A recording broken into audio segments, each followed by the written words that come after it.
Hello everybody, very quick update this week, going to be very short and sweet, but way back when I bought the van and we were sort of coming up with ideas of what we're going to do with things, I actually bought a little tiny solar panel and a solar controller, and this week I've actually got around to actually trying that, but I've made some changes. Come and have a look. So that's the solar panel that I've got. Now to give us some idea of size, it's about 12 inches wide by 18 inches long. It was billed as 100 watt, and I've done some measurements. It's around about 5 watts, so definitely not very good. And as a comparison, that's the one that I've actually just bought to replace it. I'm still using the same controller, and that's, well, essentially it's 2 foot wide by about 19 inches deep. Much bigger, and billed as 50 watts and rated at 50 watts, and from all the reviews I've read, it actually does do it quite well.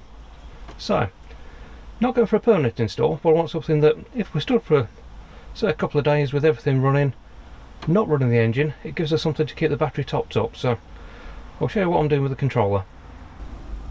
So there's a little tiny controller that it came with, and I think I'm actually mounting it just there, because it's ideal for dropping straight down to the batteries, and this wire here is the one that will be connecting to the solar panels.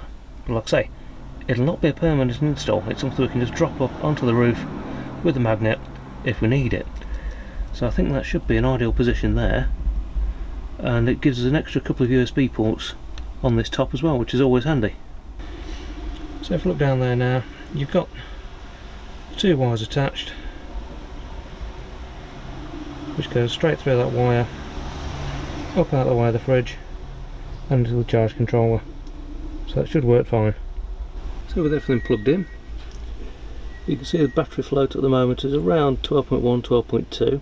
The battery itself actually got down to 11.8 volts because the van's been stuck for a few days. But you can see it's actually working now. What I've done, I've just connected my bit from my radio control stuff, if I can get this to focus in properly. And that shows you what's coming in, the amps that it's generating, and the wattage. Now at the minute it's not the brightest of days, and it's just slung literally just loose up onto the roof just to test it, but that's generating some meaningful power, which should hopefully work as a nice little trickle charge, keep everything topped up so we can keep the fridge running and not have to worry about any issues with battery drain if we're sort of staying in one place for any period of time. With everything connected up as it should be, nice and tidy, not too bad at all.